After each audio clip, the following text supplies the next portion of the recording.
Welcome to the Clip Studio Paint tutorial. Open Clip Studio Paint. You can open it directly or open it from Clip Studio. I suggest opening from Clip Studio so that you can check the latest news or updates, and you can also stop by Clip Studio Assets for new custom materials that users have uploaded for you to download. I recommend checking out this asset store after you take a good look at Clip Studio Paint's default materials. My interface is not the default, so I apologize for that. I think this used to be over here, but you can drag these windows around or hide or unhide them to fit your needs as you get used to the program. Timeline might be visible by default. I think it was when I first started, but you can just get rid of it from the window menu up top if you're not animating.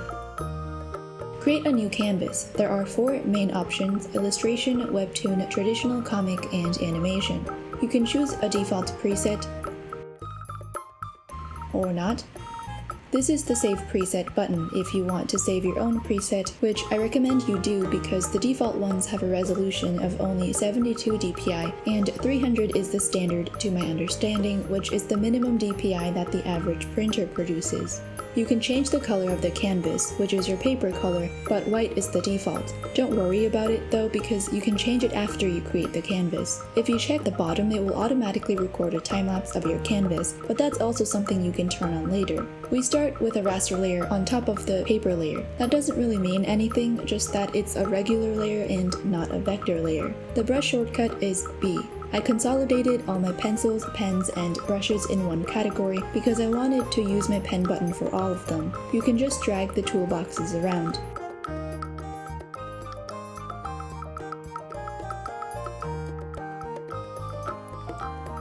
There are so many ways to change the brush size. You can use the brush size window that shows increments, or change it in detail from Tool Property.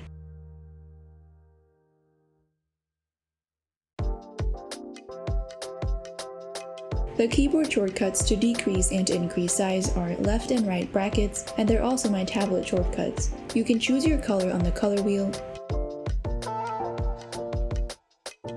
browse color sets,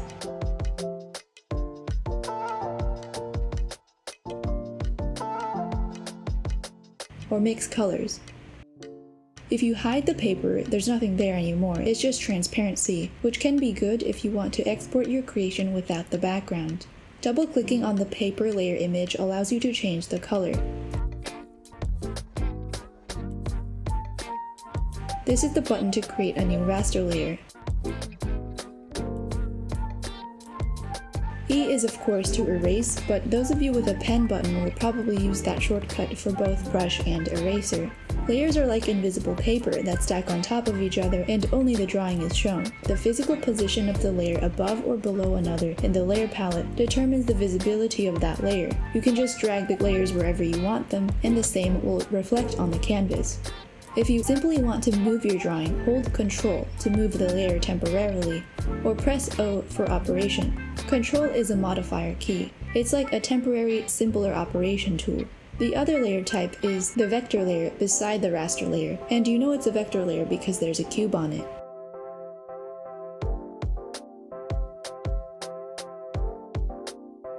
Vector layers treat every stroke like an object, so you move them separately. Each stroke is made up of control points that indicate curves, which make up the line. This of course means if a line is straight, there are only 2 points. You can move these control points to manipulate the line, and also right-click to add or delete points. You can also copy and paste. Ctrl C and V work too. I've been holding Ctrl this whole time for that modifier. There's 2 buttons you need to remember in relation to vector layers: O for operation and Y for correct line. In operation, you can hold Shift to select multiple control points, and even drag to select points by changing the operation of transparent part to select area by dragging control point. Because vector lines are made of artificial control points, there is no resulting quality deterioration after manipulation, unlike raster layers, making vector layers suitable for perfect line art and drawing with a mouse. Correct line allows you to correct your vector layers in a more detailed and natural way. For example, the pinch vector line tool that pinches smoothly, simplify vector line that removes points, or is supposed to but seemingly does nothing here. We can adjust the line width, change the extent to widget narrows or thickens,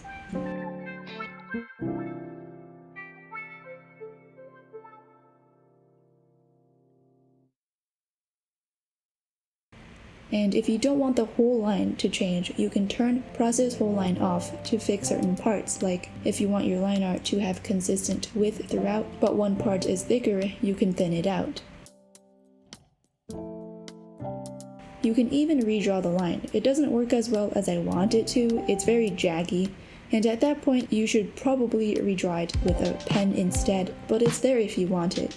Most artists who do line their work sketch on a raster layer and line on a vector layer. The reason you don't sketch on a vector layer is because it will probably delay when you transform it. Up here is the scale rotate shortcut, but you can also press Ctrl T. Hold Shift to keep aspect ratio. It might lag a lot on big projects, not for raster layers though. It doesn't matter if your sketch quality is not preserved on a raster layer because that's not the final product, so there's really no point in using a vector layer for the sketch. The reason you line on a vector layer is by far due to the vector eraser. If you set the property of the vector eraser to erase up to intersection, you can line messily but erase easily.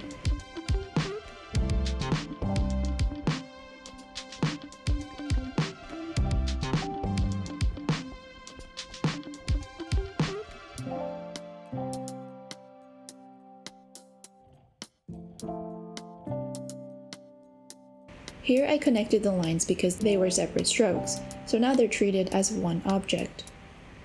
Hey, Simplify Vector Line works now. It basically makes lines smoother by removing unnecessary control points. Wait, this is the wrong one. No wonder the line wasn't getting thinner.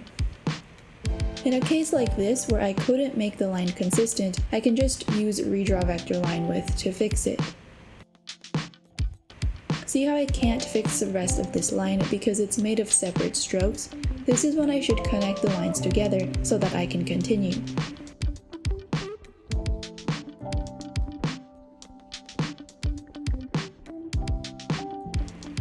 Let's take a moment here to save our beautiful graveyard. The shortcut is of course Ctrl S. By the way, you can view keyboard shortcuts and modifier shortcuts from the file menu and change them if you want. We can now delete the graveyard. This is the Clear Layer button. We can customize almost anything in Clip Studio Paint. What you must know about brush properties is that you can customize pen pressure settings for size, opacity, and density.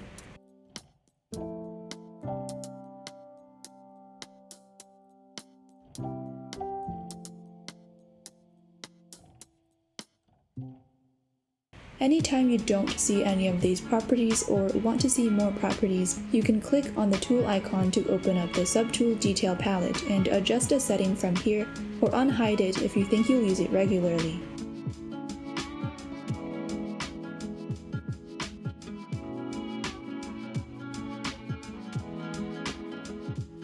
Watercolor Edge is a property that is commonly revealed because sometimes it's useful to turn it on.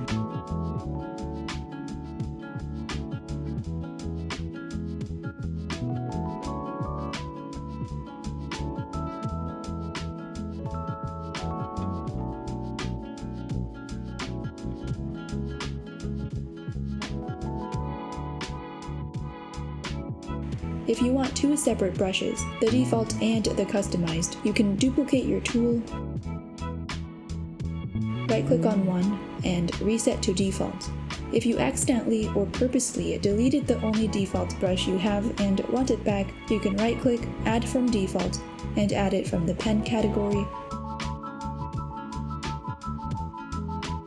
or click on the hamburger icon and add it from there.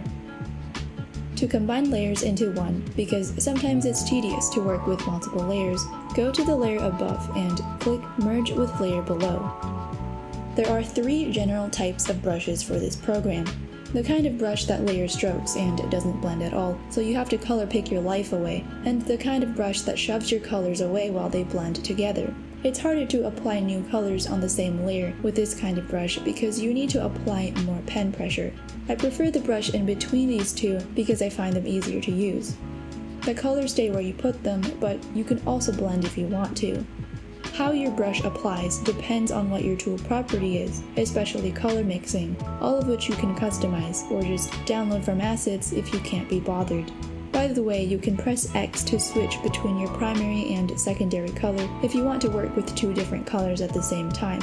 It seems like a lot of artists prefer this versatile, all-rounder brush that is easy to apply, but also mixes together, because this lazy brush is the most popular on assets. It does blend a tiny bit because color mixing is on, but you still have to color pick because it doesn't blend a lot. Try these settings out to see which ones you prefer. If you don't know the context behind color mixing using the eyedropper tool, it's basically a way to blend manually by picking up and applying colors that resulted from a mixture. The eyedropper is not only used for blending though. Colors are picked so you don't search for it again on the color wheel. It's Alt on the keyboard, but no one uses that because it's probably a default pen button shortcut if you have a second button, because the second button is right click, and holding right click on a mouse also brings up the eyedropper. If you can't find the original color on the canvas because you mixed it too much, so you can't color pick, you can find it in the color history.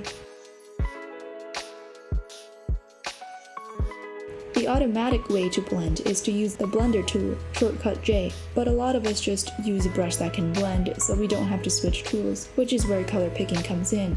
Another thing you can do if you don't like switching tools is draw with transparency, shortcut C, to erase instead of using the eraser. This way the texture and brush shape is preserved.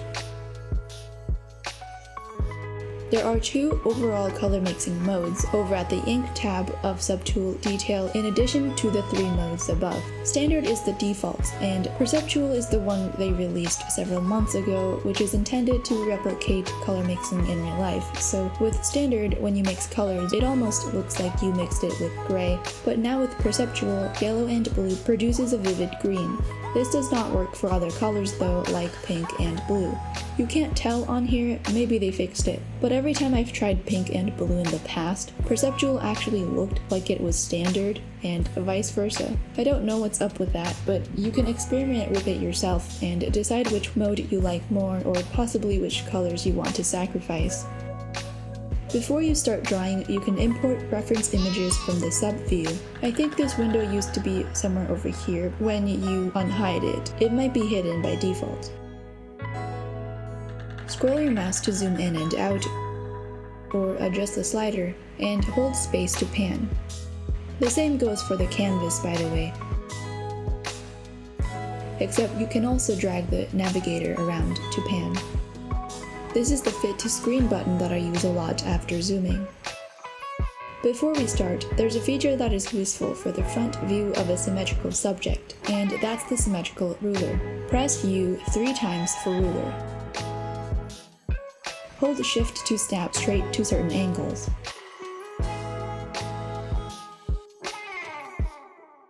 Or just drag it into Quick Access. Quick Access is like a desktop shortcut. It's where you keep the tools, options, and features you use the most, so you can access them instantly. I forgot to show you, you can turn on time-lapse from the File menu.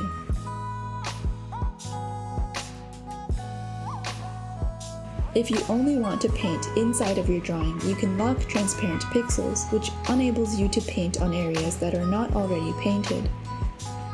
If you want to do that but on another layer, you can clip the new layer to the one below. You can move rulers around if you want to use them in other layers, or right-click to show in all layers, or show in the same folder, which you can make a folder with this New Layer Folder button beside the vector layer. Shift-click or Control-click layers and drag them into the folder. Now the ruler will be visible on all layers within this folder. Double-click a layer name or folder name to rename it. You can also color categorize if that works better for you, because it would be faster than renaming. If you want to transform part of a layer, there's multiple ways, but in this case, Liquify is the best option. I don't think there's a default shortcut key for it. Liquify is a smooth transformation tool, specifically for raster layers. You cannot use them on a vector layer. You can use Liquify on multiple layers, even on the folder itself, which will automatically apply to its layers. The most useful modes are Push, Expand, and Pinch. I can't figure out what the other modes are good for, but I'm sure they're fine too. Why does she look so creepy? If only I didn't get rid of that graveyard, I would have had a background to put her in. If you don't want to see the ruler anymore, but you don't want to delete it in case you need it again, you can just uncheck Show Ruler, and if you want it back, just click on the ruler icon on the layer. You don't have to right-click and check Show Ruler again. Also, simply dragging the ruler to the folder is going to have the same effect as right-clicking and assigning it to be shown in the folder, so moving it might be more convenient.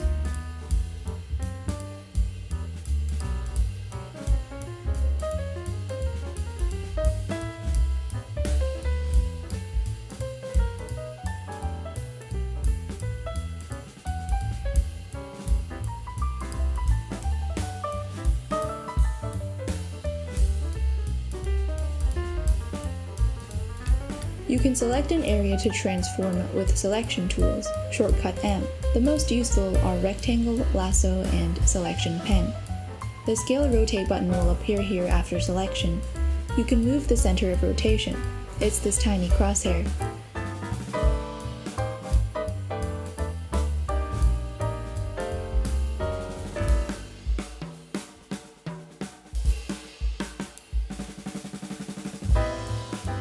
When you're drawing something that is asymmetrical, you can flip the canvas to see if there's anything wrong with it.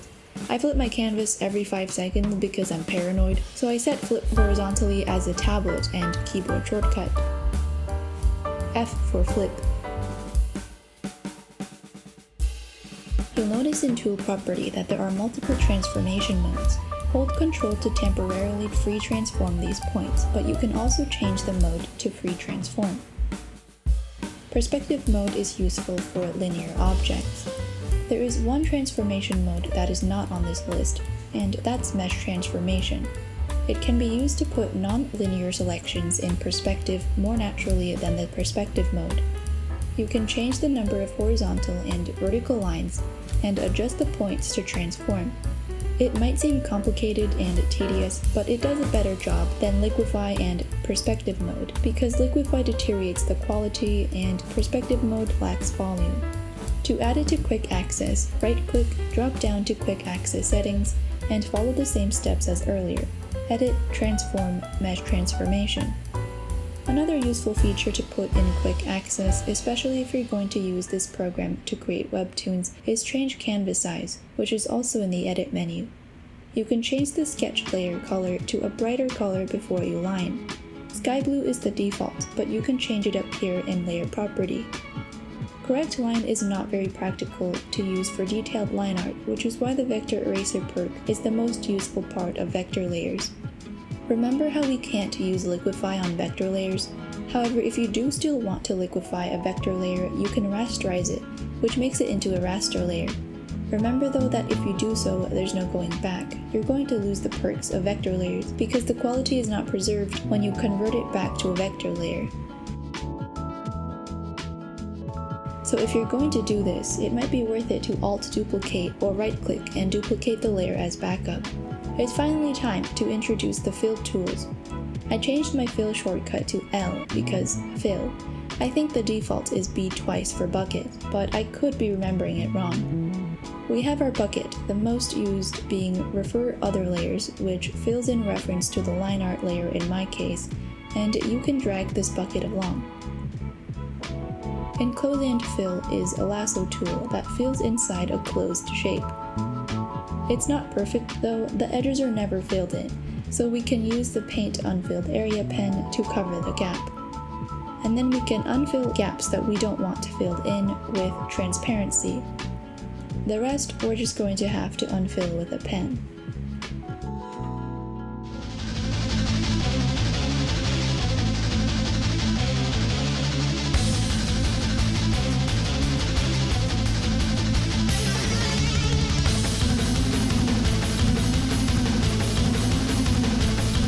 We also have the airbrushes. Shortcut A. The soft airbrush is suitable for blush and lighting.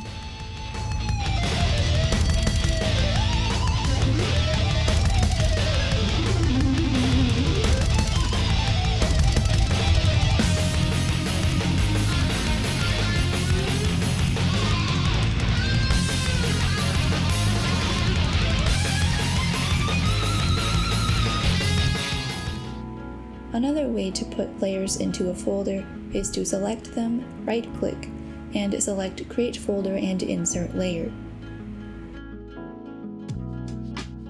Press U once for shape.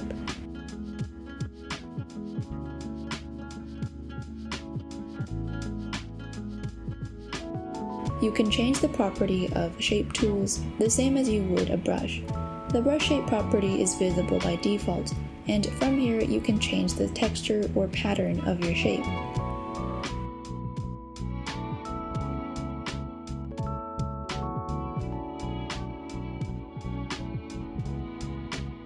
It's flat shapes like these that I would use perspective mode or free transform on.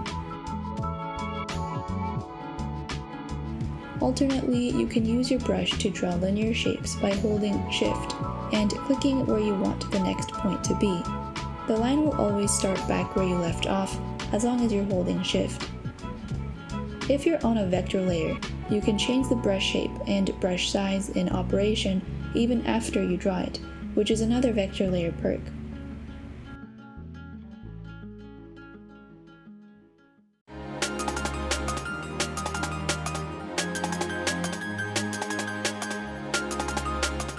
G for gradient is useful for backgrounds. The foreground to background tool produces a gradient using your primary and secondary colors. Custom brushes are useful for fast details, which you can download from assets or create your own.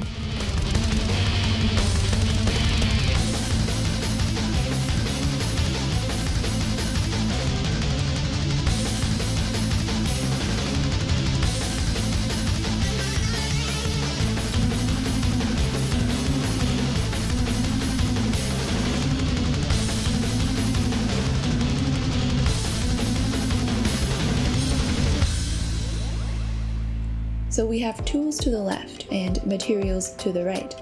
These are all material folders below quick access. They're mostly used for comics, but the last one is the downloads folder, so anything you download from assets will appear here, which you can drag into your palettes to use depending on what kind of material it is.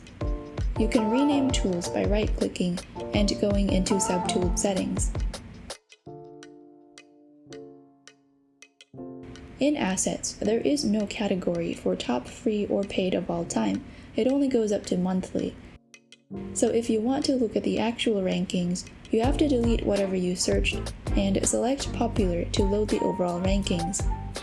I mentioned in the beginning of this tutorial that it's good to open Clip Studio first so that you could check for new asset materials. This is because a lot of materials intended for sale are released for free for the first 48 hours. And they do this because you get 150 Clippies, an asset currency, if you upload a free material for 48 hours. If you can't find what you're looking for on assets or you're broke, you can create your own materials and sell them for free or for sale on assets. You get Clippy either way, as I just explained, so it doesn't really matter which one you choose. If you don't think it's super high quality, then you can release it for free forever and still get 150 Clippies after 48 hours, or if you want to sell a decent material for a price, you can switch from free to paid after the 48 hours to get more Clippy, or gold if it's super nice. A lot of the 3D models are sold for gold. There are too many different types of materials to show for all, but if you're making a custom brush, like a grass brush because you don't want to draw every blade of grass, you can draw a patch of grass, change the expression color to either monochrome or gray, and make sure you do this because if you don't, your grass will always be black. I don't know why it works that way, it just does. Select it, then register it as a brush tip shape image material.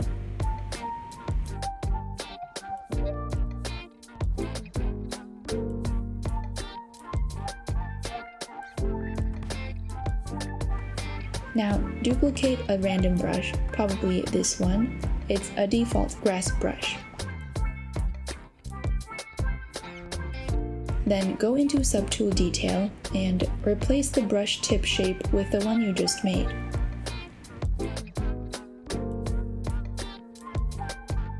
Make a new layer to try your brush out with not black.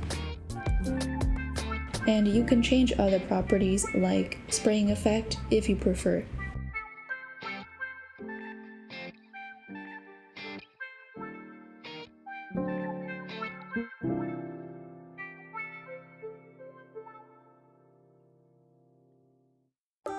To upload your brush to Assets, right-click and select Register Subtool as Material.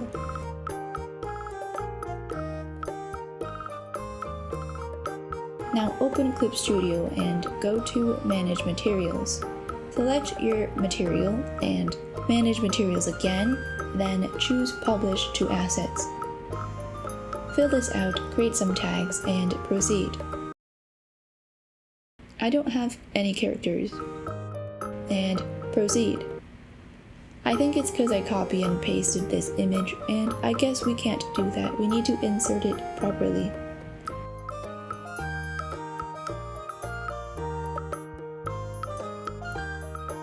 It's not actually public yet. We can preview and post it in Uploads.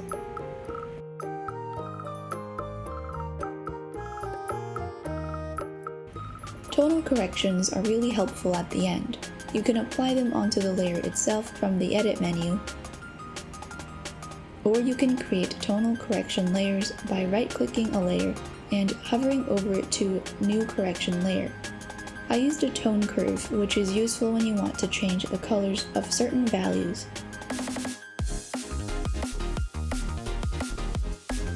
You can change the curve again anytime by double-clicking the layered image.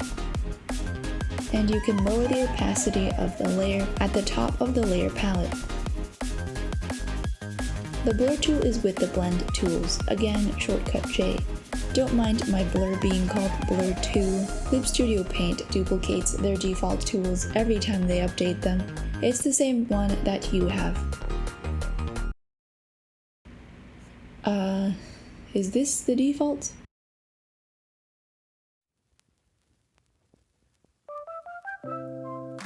I didn't even realize. Turn on the pen pressure for density and set the intensity of blur to fixed value, and it will be easier to blur larger areas.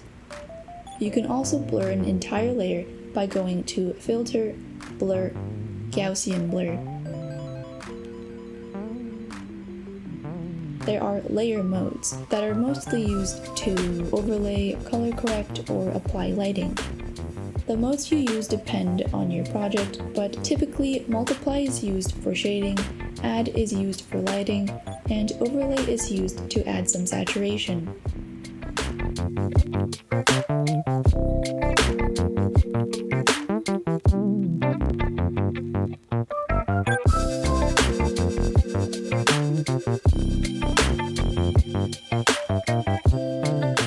By the way, they just released an update, so now you can hold Ctrl to open or close all layer folders, Position Transform, which is... Whoa, definitely not it. There it is. This is actually great because we had to use the arrow keys before if we wanted to move something straight, and it was extremely slow. Anti-aliasing was added to Liquify, which is a blurring property that you can now turn off. I'm sorry, that's kind of gross. Let's do it with our hair. So with it on, the pixels are smoothed, which used to be the case all the time, but now you can turn it off to get a jaggy and pixelated result. You can also see the time you spent on the project from the information palette, which is not accurate for me because the update happened midway through the project. And with that, it is finally over. If you found this tutorial helpful, leave a like, let me know, tell me if there's anything else you'd want to see, share it with a friend, and subscribe if you want. I make a variety of content, including tutorials, so you can stay for those, or you might be interested in some of my other content as well. I'm probably going to be uploading fan art while I work on this big experiment I mentioned in a past video, unless you guys have some other video requests. And I changed my name to Air because although life is in vain, I thought I should pick a more positive word, so air, because it doesn't mean anything, it's just oxygen. I hope you guys are supportive of that. Thank you for watching, and see you next time.